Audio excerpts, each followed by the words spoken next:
Hello everyone. Today we are going to study about the antifungal agents. Okay.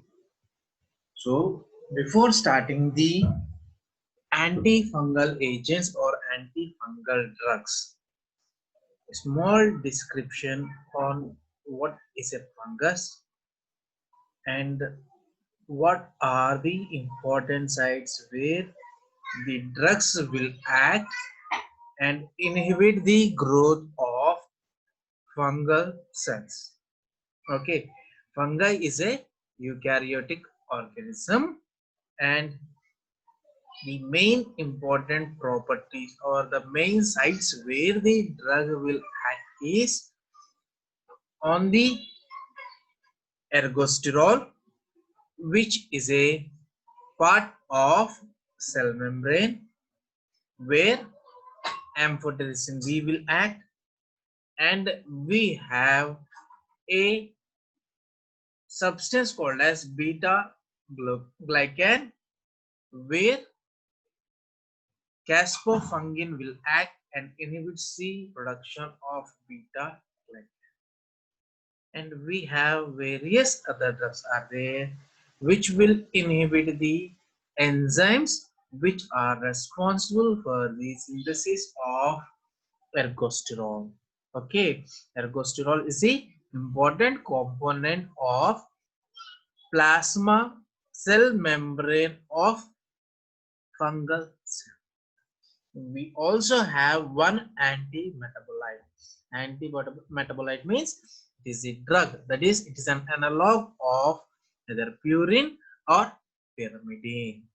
Okay, we have one anti-metabolite which is an analog of pyrimidine and inhibits the production of DNA in the fungal cells. Okay, okay, clear? Now we'll go to the classification of antifungal drugs. Now, based upon the source and chemical structure, we have classified the fungal drugs into antibiotics, this which is obtained from microorganisms, and based upon the chemistry, they have divided into polyenes, echinocandins, and heterocyclic benzophenone. Polyenes include amphotericin B and nystatin, whereas echinocandins include caspofungin, micafungin, and anti-julafungin. Okay, and heterocyclic benzofurones include griseofulvin. These are the antibiotics. Coming to the anti-metabolite, as I said earlier, it's a pyrimidine analog which will inhibit the incorporation of pyrimidines in fungal DNA. Okay. No, the drug is flucytosine. The next one is azoles, and azoles are classified into two types, that is imidazoles and triazoles. Imidazoles, based upon the type of administration, it is of two types again, that is topical and systemic. Topical include clotrimazole, iconazole, miconazole, and oxyconazole. The systemic include ketoconazole. Okay, the triazoles are fluconazole, itraconazole, voriconazole, and prosoconazole. These are the triazoles. Okay, the next one is allylamines. The drug is terbinafine. Okay, apart from these, we have other miscellaneous topical antifungal agents are there, and those include tolnaftate and anticyclinic acid, benzoic acid, and butyrophene. Okay, first one is polyene antibiotics. The first drug is amphotericin B. As we have said earlier, antibiotic is a substance which is produced from the microorganisms. Nowadays, the antibiotic is interchanged with the antimicrobial agents. Okay, nowadays what is happening is the substance which has got or which will inhibit the growth of microorganism, that substance, that chemical is also called as antibiotic, but the correct definition of antibiotic is that should be produced from the microorganism, and this one should inhibit the growth or it should kill the other microorganism. Okay, then coming to the first substance, that is amphotericin B, it is obtained from Streptomyces rhodosus. And coming to its chemistry is amphoteric in nature. Amphoteric means it has got few hydrophilic part and few lipophilic part is present in the amphotericin B. That is where certain part of the amphotericin B is hydrophilic. That means it will bind to the water easily. Whereas certain part of amphotericin B is lipophilic, where it will highly bonds to the lipids. Okay. Now, coming to the mechanism of action of amphotericin B, what amphotericin B will do means it will come and bind to the ergosterol. If you remember, in the second slide, I have said that the important component of fungal cell membrane is ergosterol. Now, amphotericin B is as what? Hydrophobic and hydrophilic. Now, the hydrophobic part of amphotericin B, which will binds to the ergosterol. By binding to the ergosterol, this amphotericin B will make a passage. Okay, amphotericin B by interacting hydrophobic part with the ergosterol in the fungal cell membrane, it will form C pores. Now, because of these pores, what is going to happen is the contents of the fungal cell wall will be leaked out. Thereby, it causes death of the fungal cells. Depending upon the dosage, either it will show the static action or cidal action. Now, this antifungal drug has got broad spectrum of antifungal action. That means it shows action against various fungus. That is, it shows action against Aspergillus, it shows action against Blastomyces dermatitis, and it shows action against Candida albicans. It shows action against the Cryptococcus neoformans, and it also shows action against Coccidioiditis, and it also shows action against Histoplasma capsulatum, and it also shows action against the Muca species. Apart from this amphotericin B also show, or it is also active against the leishmania. This is the spectrum of antifungal spectrum of amphotericin B. Of all these antifungal drug, this amphotericin has got high broad spectrum of antifungal action. Okay, this antifungal drug shows dose dependent action. That is, in low doses it will produce the static action, in high doses it will produce the cidal action. Coming to the mechanism of resistance, how this amphotericin will develop resistance means it will develop resistance by changing the ergosterol to the other sterols. If other sterols are there, then this amphotericin cannot bind to the other sterols. Thereby, the fungi will develop resistance against the amphotericin, and the resistance is not a problem in therapeutic setup. Next one is pharmacokinetics. The drug is poorly absorbed orally and insoluble in water. So it will be formed as a colloid suspension prepared with the sodium deoxycholate in ratio of 1:1. Okay. Now this drug is 90% bound to the plasma protein. The drug is metabolized in the liver slowly and excreted in urine. The T half of the amphotericin B is 15 days. Okay. The dosage form is, it is available as a parenteral preparation, it is available as a oral preparation, it is available as a topical preparation, that is as a drops, as ointment. Okay.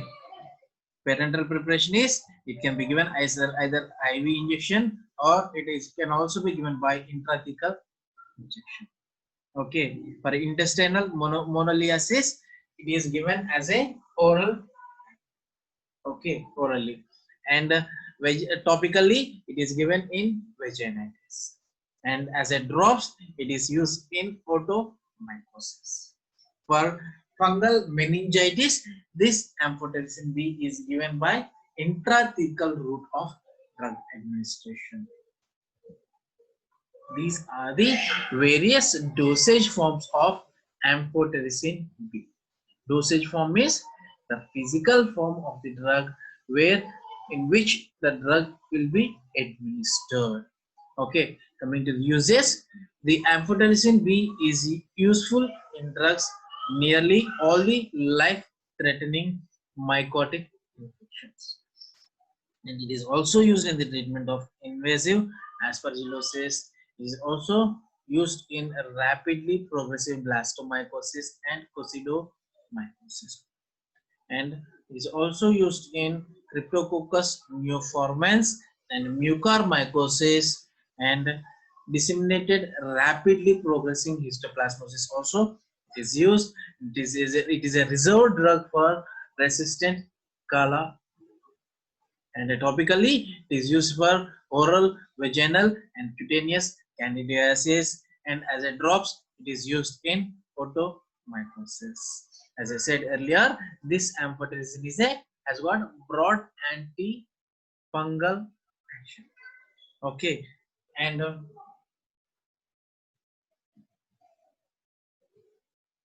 coming to the adverse events in the amphotericin B, it causes acute reaction, hypersensitivity reaction will seen on administration of administration of amphotericin, and the manifestations are chills, fever, headache, pain all over the body, nausea, vomiting, and dyspnea, which will last for 2 to 5 hours.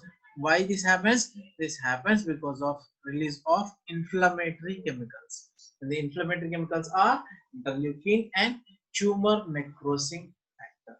These are the inflammatory chemicals which will be released because of the amphotericin B, and these inflammatory chemicals causes acute reaction, and these can be treated with the hydrocortisone. Why hydrocortisone is used? Hydrocortisone has got anti-inflammatory action. That is why hydrocortisone is used to treat the acute reactions caused by amphotericin B. And the long-term toxicity of amphotericin B is it causes nephrotoxicity, that is hypokalemia, azotemia, acidosis, and decreased glomerular filtration. Along with this, it also causes anemia and hypotension. Okay. The next one is CNS toxicity include intrathecal administration causes when in fungal meningitis, if amphotericin B is given by intrathecal administration, then it causes headache, vomiting, and nerve palsy. And the hepatotoxicity is rarely occur with amphotericin B. Now, as it is not soluble in water, as it is insoluble in water, there are various other lipid formulations of amphotericin B are there. It is amphotericin B lipid complex, amphotericin B colloidal dispersion, and liposomal amphotericin B. And the amphotericin B lipid complex is which has got 35% of amphotericin B incorporated in ribbon-like particles of dimerestol phosphate. Okay, and this one is lipid soluble compound. The next one is amphotericin B colloidal dispersion, where the disc-shaped particles containing 50% of each of amphotericin B and cholesterol esters in aqueous dispersion. If you see the image, the amphotericin B, one layer will be there, followed by the layer of cholesterol sulfate. Next one is liposome, where the liposomal amphotericin B, small unilamellar vesicles are present where the 10% of amphotericin B is incorporated in a SUV made up of lecithin. Okay. The major advantage of lipid amphotericin B formulations are it has got milder acute reaction, whereas if we see the amphotericin B oral normal preparation, what is happening? It causes acute reactions because of release of inflammatory chemicals. Whereas lipid amphotericin B, the acute reactions are milder, can be used in intolerance to conventional preparation. Whoever cannot tolerate the reactions of amphotericin B, then lipid amphotericin B formulations are used. It has got lower nephrotoxicity and anemia, and delivery of amphotericin B into the reticular endothelial cells of liver, spleen, so useful in leishmania and immunocompromised patients. Okay, and it can also be used in higher doses. The next drug is nystatin, which is also a choline antibiotic obtained from Streptomyces neuraceae and similar to amphotericin B in antifungal properties, high systemic toxicity. So this drug is used only locally as a topical preparation, poorly absorbed from the mucous membrane and available as ointment, cream, powder, and tablet. But mainly it is used as a topical preparation. Okay, uses 5 lakh units is used in intestinal moniliasis 3 times a day. That is to treat the, as absorption is less, to treat the intestinal moniliasis, 5 lakh units will be given 3 times a day, and 1 lakh international units will be given in vaginitis, and it is also used for the prevention of oral candidiasis, which is seen with the oral therapy. No, when inhalational corticosteroids are taken, there is a chance of happening oral candidiasis. To prevent the oral candidiasis, nystatin can be, and it also can be used in oral, cutaneous, and conjunctival candidiasis. Next one is adverse effects is gastrointestinal disturbance will be seen with the oral preparation. The next drug is hemicin, which is obtained from Streptomyces brina, and it is more water soluble and a fraction absorbed orally, but unreliable in systemic infections. And this is also mainly restricted for topical application, and it is topically used in thrush, cutaneous candidiasis, trichomonas, and familial vaginitis. And apart from this, it also used as a drop in otomycosis by aspergillus. The next one is griseofulvin, which is also again an antibiotic obtained from Penicillium griseofulvin, and it is a fungistatic systemic drug for superficial infection. Okay, active against the most dermatophytes, and the dermatophytes concentrate it actively, hence selective toxicity. This drug will mainly accumulates in the dermatophytes, and resistance is less loss of concentrating ability. Now, if you see the fourth point here, what we have said, the dermatophytes concentrate it actively. Hence, it has got selective toxicity for the dermatophytes. Now, how the resistance will develop? How the resistance will develop means there is a loss of concentrating ability. That means whatever the dermatophytes are there, that will decrease or prevent the entry of griseofulvin into them. If it prevents or decreases the entry of griseofulvin into the dermatophytes, ultimately what is going to happen? Resistance will develop.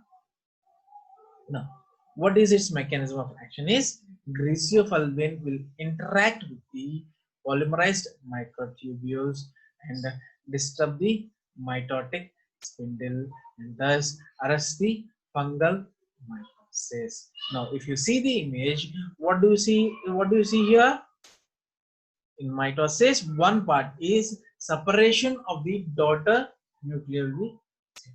Now, how this separation will occur? Because of polymerized mitotic spindles. Polymerized mitotic spindles will attach to the nuclei and they will pull the daughter nuclei to the other ends. Okay. Now, what the greaseophulvin will do is will interact with the polymerized microtubules and disturbs the mitotic spindle. Thereby, the separation of daughter nuclei will not happen with the greaseophulvin. Okay, this is the mechanism of action of greaseophulvin. Sorry. Coming to pharmacokinetics, this greaseophulvin is administered orally. There will be irregular absorption. And when this greaseophulvin is taken with the fatty food, then the absorption of greaseophulvin will be increased.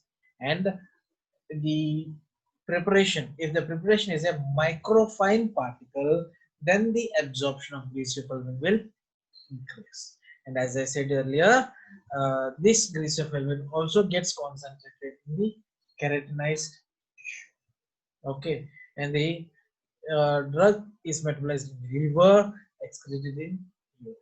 The T-half of the drug is 24 hours. Remember, this greaseophulvin will get concentrated in the keratinized tissue. Why I am repeating it again? Now, in the next slide you will know about it. Now, coming to the pharmacokinetic properties of greaseophulvin, this one will induce the enzymes, induce the microsomal enzymes. Okay, so whenever any drug, if any drug either increases, induces, or inhibits the microsomal enzymes, what is going to happen? It will show the drug interactions.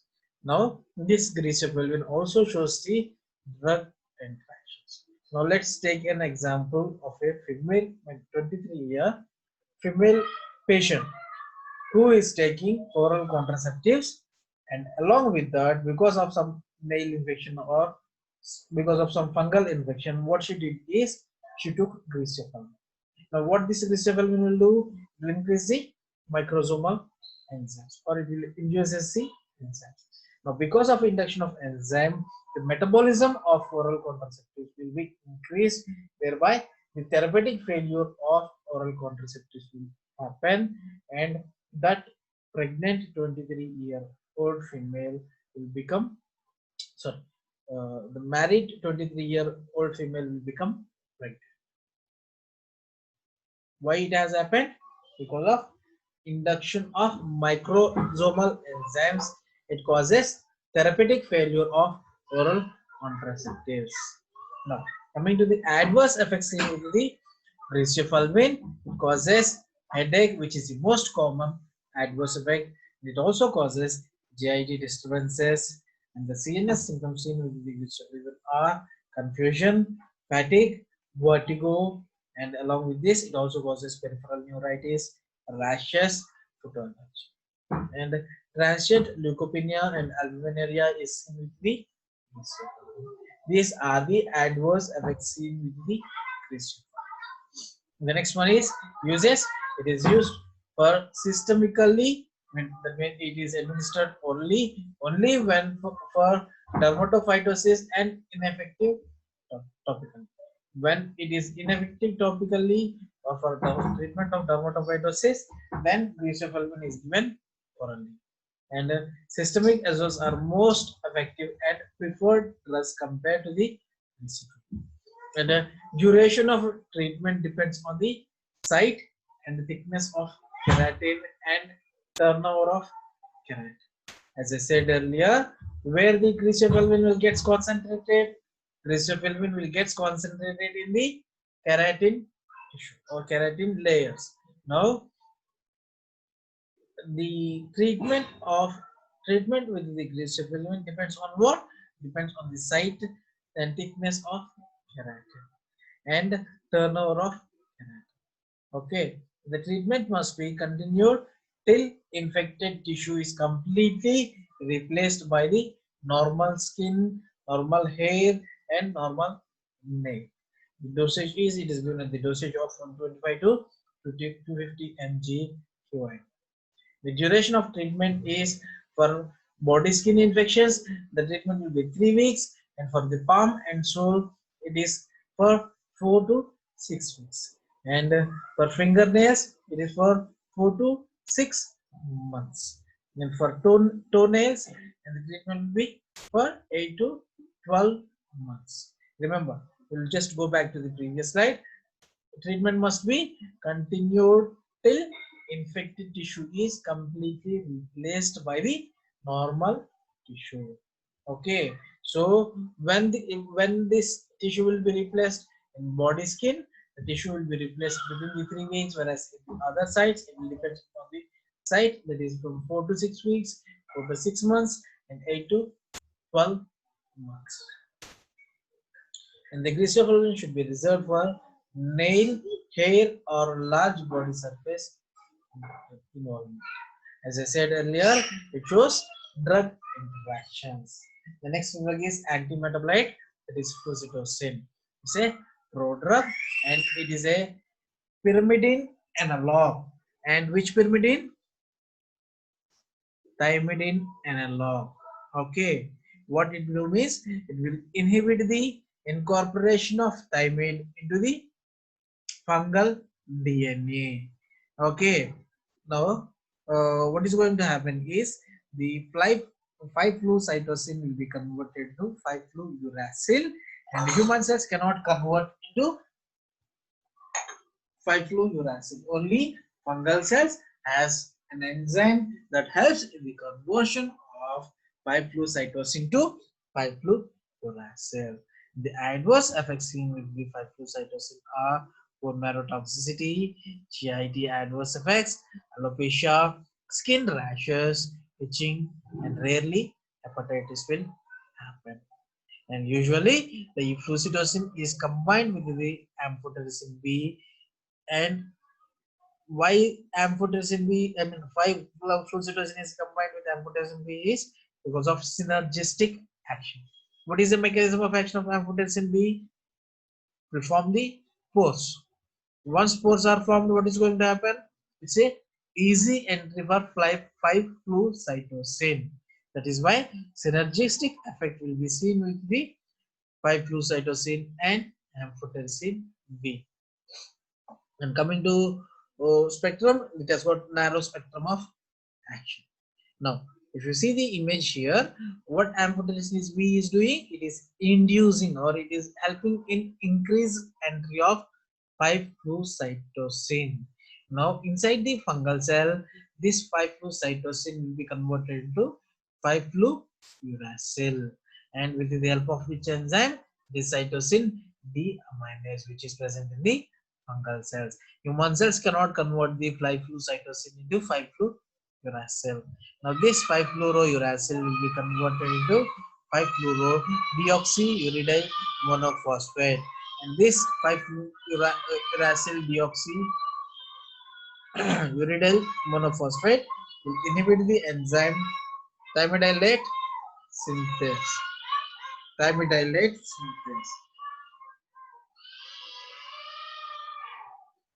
And what is the importance of this enzyme? It will inhibit the conversion of deoxyuridine monophosphate to deoxythymidine monophosphate, which is a pyrimidine in DNA.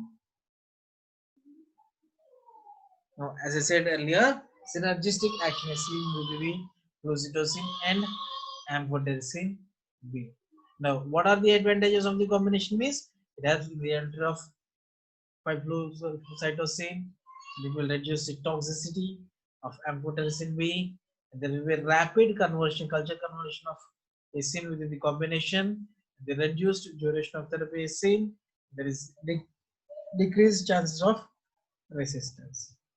Now, the next group of drugs are the azoles, which are the synthetic compounds, synthetic antifungal agents. And these compounds are also broad spectrum agents. Now, fungistatic and fungicidal action will be same depending on the concentration of once again, just want to repeat again. Fungistatic means which will inhibit the growth of fungal cells. Fungicidal means which will kill the fungal cells. And these are the most commonly used drugs, and it is classified as imidazoles and triazoles. Imidazoles, which has got 2 nitrogen in the structure. These are iconazole, miconazole, clotrimazole, ketoconazole, and your compound is oxyconazole. And it is available as a systemic preparation. It is available as a topical preparation. The next one is triazoles, which has got 3 nitrogen in its structure. The drugs are fluconazole, itraconazole, voriconazole, and oxyconazole. Both these group of drugs are structurally related compounds, have the similar mechanism of action, and almost not the same. Almost a similar antifungal spectrum is seen with the imidazoles and triazoles. Now, what is its mechanism of action? Is it will inhibit an enzyme called as 14 alpha demethylase. Now, what is the importance of 14 alpha demethylase? Is it helps in the synthesis of ergosterol. Now, by inhibiting the enzyme 14 alpha demethylase, will inhibit the production of ergosterol in the fungal cells, thereby the plasma membrane will be inefficient.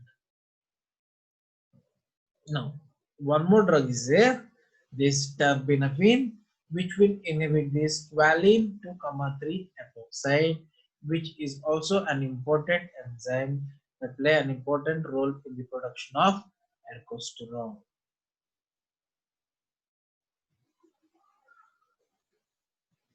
Can you recollect any drug which has got sequential blockade of folic acid synthesis?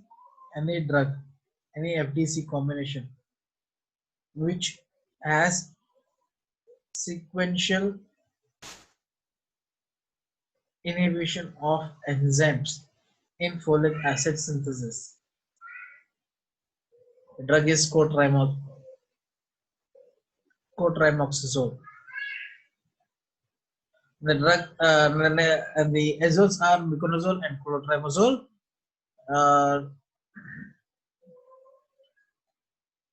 These are the topically used agents and used in dermatophyte infections and candida infections. The adverse effects are local irritation, itching, or burning may occur. Miconazole shows higher incidence of vaginal irritation and pelvic points. The next newer drug, that is oxyconazole, which is also a topical preparation used in tinea and other dermatophytic infections, as well as vaginal candidiasis. Local irritation may occur with the oxyconazole. The next drug is ketoconazole, which is used systemically. First, orally effective broad spectrum antifungal agent, effective against the dermatophytes, deep necrosis, and candidiasis. And it is effective orally. An acidic environment will favor the absorption of ketoconazole. And the drug has got high protein binding and rapidly distributed, and does not cross the blood-brain barrier. The drug will be metabolized in liver and excreted in bile. The T-half of the ketoconazole is 8 to 10 hours. And adverse effects are it causes nausea, vomiting, and anorexia. It also causes headache, paresthesia, and alopecia. In males, it causes gynecomastia. And why this happens? Because of decreased steroid synthesis, thereby will decrease the production of testosterone. And in females, it causes menstrual irregularities and amenorrhea because of decreased estrogen synthesis.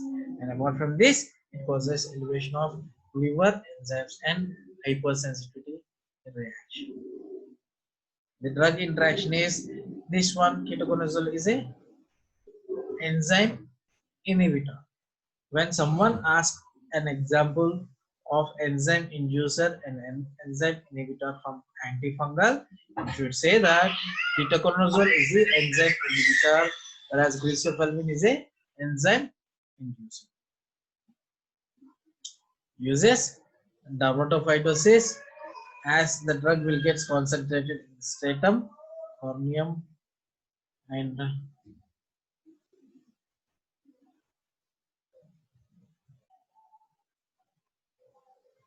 it is used in monilial vaginitis and systemic mycosis.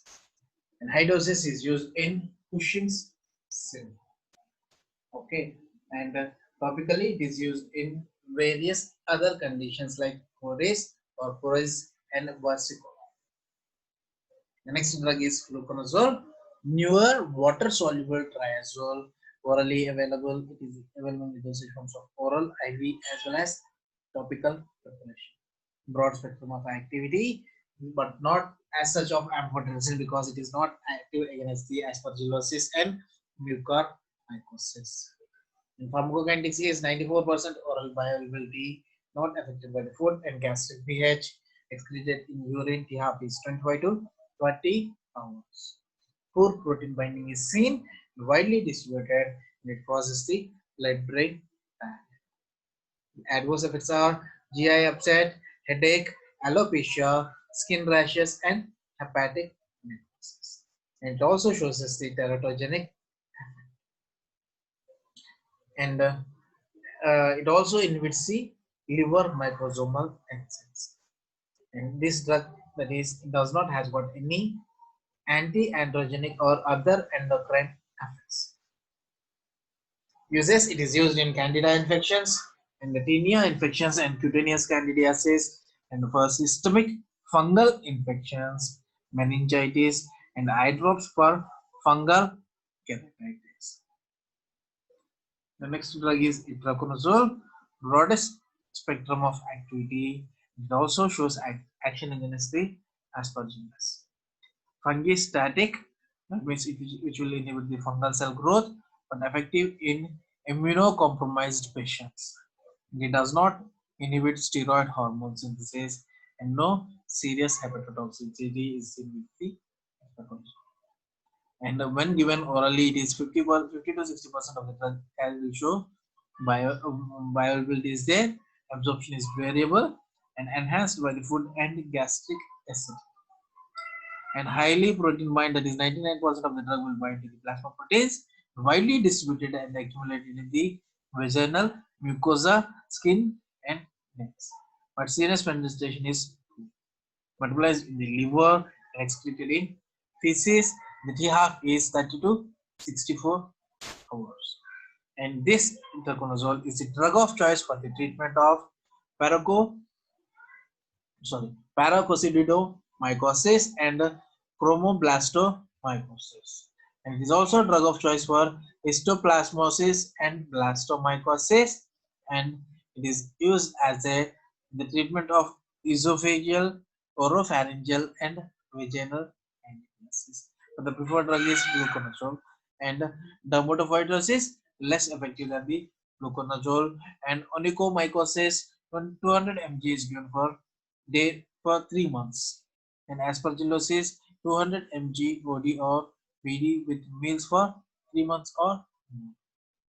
And adverse effects: GI intolerance will be seen with the itraconazole. It also causes dizziness, pruritus, headache, and hypophagia.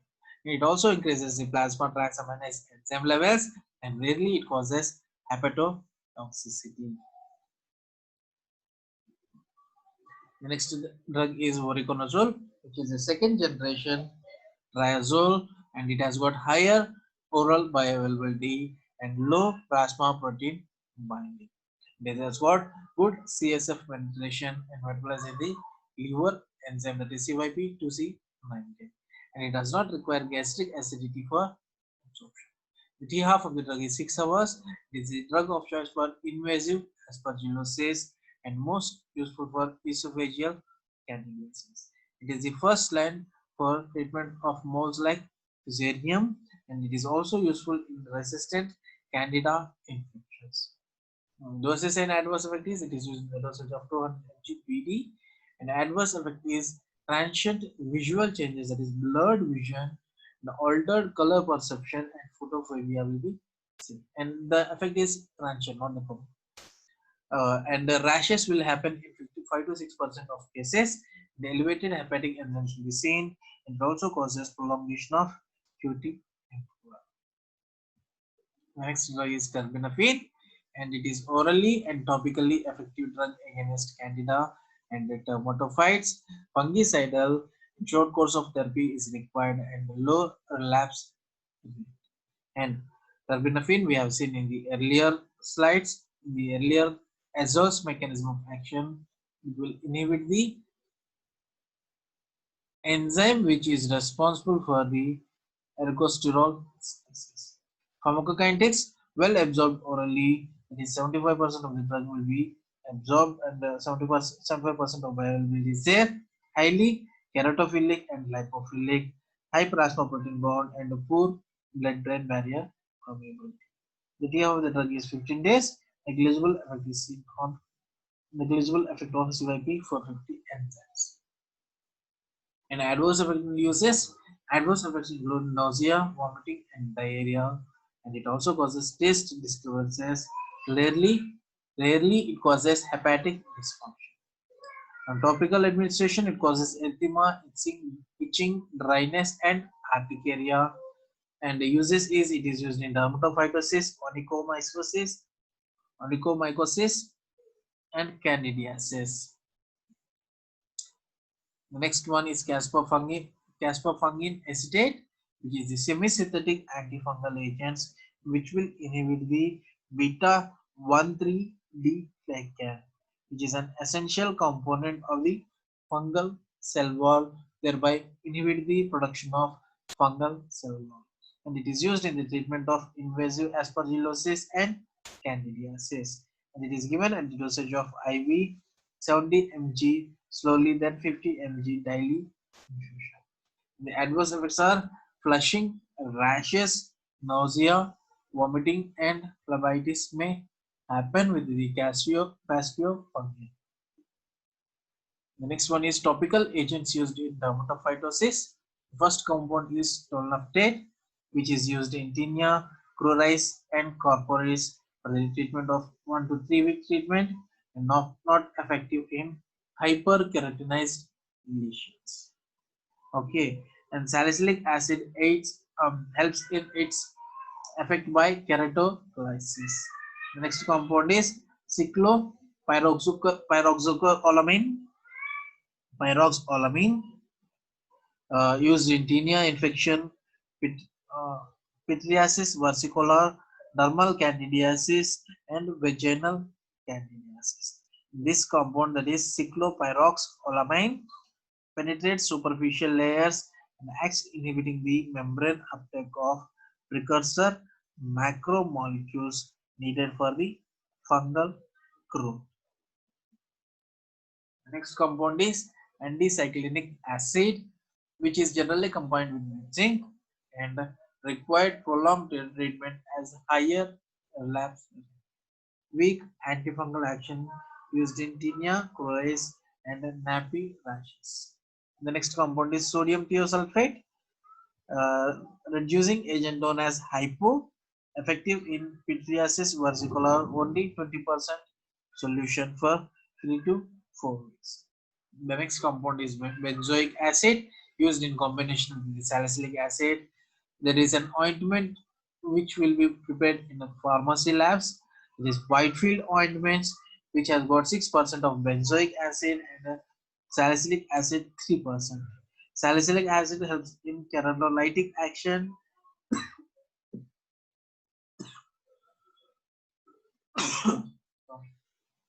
Helps to remove the infected tissue and promotes the penetration of benzoic acid in fungal infected lesions. Adverse effect is it causes irritation and burning sensation. The next one is quinidichlor, which is a luminal amebicide. Weak antifungal and antibacterial action is there, and it is externally applied for dermatophytosis, mucosis, and mucosis bulbae and pityriasis versicolor.